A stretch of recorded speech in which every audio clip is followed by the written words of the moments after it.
ಹೆಂಗೆ ಸರ್, ತಾವು ಹೆಂಗೆ ವಿಶ್ಲೇಷಣೆ ಮಾಡ್ತೀರಿ? ಡಿ ಕೆ ಶಿವಕುಮಾರ್ ಅವರ ನಾಯಕತ್ವವನ್ನು ಕಾಂಗ್ರೆಸ್ನಲ್ಲಿ ಇನ್ನೂ ಸಂಪೂರ್ಣವಾಗಿ ಎಕ್ಸೆಪ್ಟ್ ಆಗಿಲ್ಲ. ಅದರ ಪರಿಣಾಮವಾಗಿ ಇವೆಲ್ಲ ಇರೋದು. ಸಿದ್ದರಾಮಯ್ಯ ಅವ್ರದ್ದು ನಾಯಕತ್ವ ಯಾವ ರೀತಿ ಎಕ್ಸೆಪ್ಟ್ ಆಗಿತ್ತು ಆ ಥರ ಎಕ್ಸೆಪ್ಟೆನ್ಸ್ ಇನ್ನೂ ಬಂದಿಲ್ಲ. ಬರುವಂಥ ದಿನಗಳಲ್ಲಿ ಅವರು ತೆಗೆದುಕೊಳ್ಳುವಂಥ ನಿಲುವು ಮತ್ತು ನಡವಳಿಕೆ ಮೇಲೆ ಅವರಿಗೆ ಸವಾಲುಗಳು ಎದುರಾಗ್ತವೆ. ಅವ್ರು ಯಾವ ರೀತಿ ನೋಡ್ತಾರೆ. ಈಗ ಅವರು ಟ್ರಬಲ್ ಶೂಟರ್ ಅಂದರು.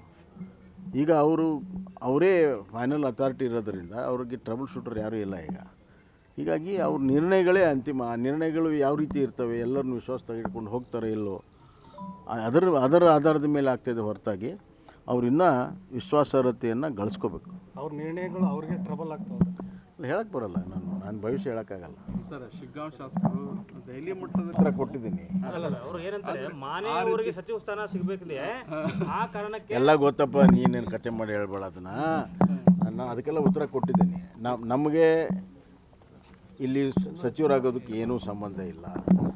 ಹೆರಾಸ್ಮೆಂಟ್ ಅನ್ನೋದು ನಮ್ಮ ಡಿಕ್ಷನರಿಲಿ ಇಲ್ಲ. ತಮಗೂ ಗೊತ್ತಿದೆ, ನಮ್ಮ ಎಲ್ಲ ಜನಕ್ಕೂ ಗೊತ್ತಿದೆ, ನಮ್ಮ ರಾಜಕಾರಣ ಎಲ್ಲರಿಗೂ ಗೊತ್ತಿದೆ. ನಮ್ಮ ಹೆಸರು ಬಳಕೆ ಮಾಡ್ಕೊಂಡು ಏನೋ ಸ್ಥಾನ ಗಿಡಿಸುವಂಥ ಒಂದು ಪ್ರಯತ್ನ ಅದು ಒಳ್ಳೆಯದಾಗಲಿ. ಆದರೆ ಒಂದು ಹೇಳ್ತೀನಿ, ನಾನು ಡಿ ಕೆ ಶಿವಕುಮಾರ್ ಅವರಿಗೆ ಹಾವೇರಿ ಜಿಲ್ಲೆಗೆ ಸಚಿವ ಸ್ಥಾನ ಕೊಡಬೇಕನ್ನುವಂಥ ಒತ್ತಾಯವನ್ನು ನಾನು ಮಾಡ್ತೀನಿ. ಹಾವೇರಿ ಜಿಲ್ಲೆಗೆ ಸಚಿವ ಸ್ಥಾನ ಕೊಡಬೇಕು, ಸ್ಥಳೀಯರಿಗೆ ಉಸ್ತುವಾರಿ ಕೊಡಬೇಕು. ಅಂದಾಗ ಮಾತ್ರ ಇಲ್ಲಿ ಸಮಸ್ಯೆಗಳಿಗೆ ಸ್ಪಂದನೆ ಆಗ್ತದೆ. ಅದರಿಂದ ಕಳೆದ ಬಾರಿ ವಂಚಿತ ಆಗಿದೆ ಈ ಜಿಲ್ಲೆ. ಈ ಬಾರಿ ಕೊಡಬೇಕು, ಹಾವೇರಿ ಜಿಲ್ಲೆಗೆ ಸಚಿವ ಸ್ಥಾನ ಕೊಡಬೇಕು. ಯಾರು ಕೊಡಬೇಕು ಬಿಡಬೇಕು ಅನ್ನೋದು ಅವ್ರಿಗೆ ಬಿಟ್ಟಿರುವಂಥ ವಿಚಾರ. ಆದರೆ ಹಾವೇರಿ ಜಿಲ್ಲೆಗೆ ಮಾತ್ರ ಒಂದು ಸಚಿವ ಸ್ಥಾನ ಕೊಡಬೇಕಂತ ಒತ್ತಾಯವನ್ನು ನಾನು ಮಾಡ್ತೀನಿ. ಸರ್, ಇವಾಗೆ ಪ್ರಹ್ಲಾದ್ ಜೋಶಿ ಟಕ್ಕರ್ ಕೊಡಬೇಕು ಅನ್ನೋ ಕಾರಣ ಕೊಡಬೇಕು ಅಂತಾರೆ ಅವರು. ಅದು ಬಿಡ್ರಿ, ಅದೆಲ್ಲ ಈಗ ಖಾದ್ರಿ ಅವ್ರು ನಿಮ್ಮ ಬಗ್ಗೆ ಮಾತಾಡೋದಕ್ಕೆ ಅವ್ರಿಗೆ ನೋಟಿಸ್ ಕೊಟ್ಟಿದ್ದಾರೆ. ಅಂದರೆ ಸ್ವಪಕ್ಷದವರು ಅವ್ರ ಪಕ್ಷದಲ್ಲಿ ಏನು ನಡೀತಿದ್ದಕ್ಕೆ ನಾನೆಲ್ಲ ಉತ್ತರ ಕೊಡಬೇಕಂತಿಲ್ಲ. ನಾನು ಉತ್ತರನೂ ಕೊಡೋದಿಲ್ಲ. ಸರ್, ಈ ಗೃಹ ಬಳಕೆ ಸಿಲಿಂಡರ್ ಬೆಲೆ ಏರಿಕೆ ಆಗಿದೆ. ಹೌದು. ಈಗ ನೋಡ್ರಿ, ಅಂತಾರಾಷ್ಟ್ರೀಯ ಮಟ್ಟದಲ್ಲಿ ವಿಶೇಷವಾಗಿ ಗ್ಯಾಸ್ ಸಪ್ಲೈಗೆ ಭಾಳ ತೊಂದರೆ ಇದೆ. ಪೆಟ್ರೋಲಿಯಂ ಡೀಸೆಲನ್ನು ನಾವು ಬೇರೆ ಬೇರೆ ಸೋರ್ಸ್ಗಳಿಂದ ತರ್ತಾ ಇದ್ದೀವಿ. ಗ್ಯಾಸ್ ಮಾತ್ರ ಮಿಡ್ಲ್ ಈಸ್ಟಿಂದನೇ ಬರಬೇಕು. ಅದಕ್ಕಾಗಿ ಈಗ ಮತ್ತೆ ಯುದ್ಧ ಪ್ರಾರಂಭ ಆಗಿದೆ. ಹೀಗಾಗಿ ಸಂಕಷ್ಟ ಇದೆ.